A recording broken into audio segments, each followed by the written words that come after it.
સાથે હવામાન વિભાગ દ્વારા ભરૂચ જિલ્લામાં ઓરેન્જ એલર્ટ આપવામાં આવ્યું છે અને જેને લઈને તમામ શાળા કોલેજો બંધ રહેવા માટે આદેશ આપવામાં આવ્યા। વધુ વરસાદના કારણે શાળા કોલેજ બંધ રાખવા માટે આદેશ આપવામાં આવ્યા છે। ભરૂચ જિલ્લામાં વહેલી સવારથી જ અવિરત વરસાદી માહોલ જામ્યો છે। ઉદ્યોગનગરીમાં પણ ઘૂંટણસમાં પાણી ભરાતા લોકો પરેશાન થયા છે। કામદારો અને વાહન ચાલકો વરસાદી પાણીમાં અટવાયા હતા। આ સાથે જ લોકો અટવાયા હતા। ધોધમાર વરસાદ થતા ઘૂંટણસમાં પાણી ભરાતા લોકો પરેશાન થયા છે। બીજી તરફ રસ્તા પર જાણે નદી વહેતી હોય તેવા દ્રશ્યો જોવા મળી રહ્યા છે। ઉદ્યોગનગરીમાં ઘૂંટણસમાં પાણી ભરાતા કામદાર અને વાહન ચાલકો પરેશાન થયા છે। ભરૂચ જિલ્લામાં વહેલી સવારથી જ અવિરત વરસાદ નોંધાયો છે। હવામાન વિભાગ દ્વારા ભરૂચ જિલ્લામાં ઓરેન્જ એલર્ટ આપવામાં આવ્યું।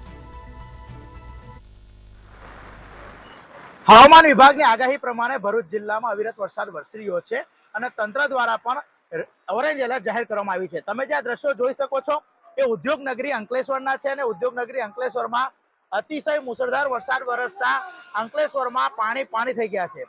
આ દ્રશ્યો છે જીઆઈડીસીમાં અને જીઆઈડીસીમાં પાણી ભરાતા લોકોને હાલાકી વેઠવાનો વારો આવ્યો છે। તમે જોઈ શકો છો કે પોતાની ફરજ પર જતા અને ફરજથી ઘરે પરત ફરતા કામદારો કેટલા પાણીમાં પસાર થવા મજબૂર બન્યા છે। એક ભાઈ આવ્યા છે, આપણે એમની સાથે વાત કરવાનો પ્રયાસ કરીશું। શું નામ છે તમારું? સાગરભાઈ। સાગરભાઈ, ક્યાંથી આવો છો અને કઈ કંપનીમાં જોબ કરો છો? સુરત થી આવું છું અને ફાર્મા કંપનીમાં જોબ કરું છું।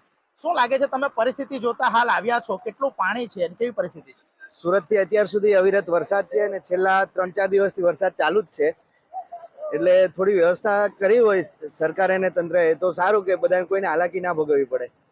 અત્યારે તમે ઉદ્યોગનગરીમાં આવ્યા છો, કંપનીમાં કામ કરવા જે છો, કેટલું પાણી છે અને લોકોને કેવી સમસ્યાનો ભોગ બનવું પડી રહ્યું છે? 1.5 થી 2 ફૂટ જેટલું તો પાણી છે અને બધા હાલાકી, કોઈની ગાડી બંધ પડી જાય છે, કોઈનું સ્કૂટર બંધ પડી જાય છે, તો બધાને પરેશાની તો છે જ। તંત્રને તમે શું અપીલ કરશો આ બાબતે?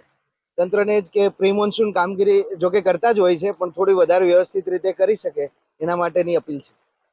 ચોક્કસ જીઆઈડીસી નોટિફાઈડના નામે પ્રી મોન્સૂન કામગીરીની પર જે કામદાર છે તેને સવાલ ઉઠ્યા છે।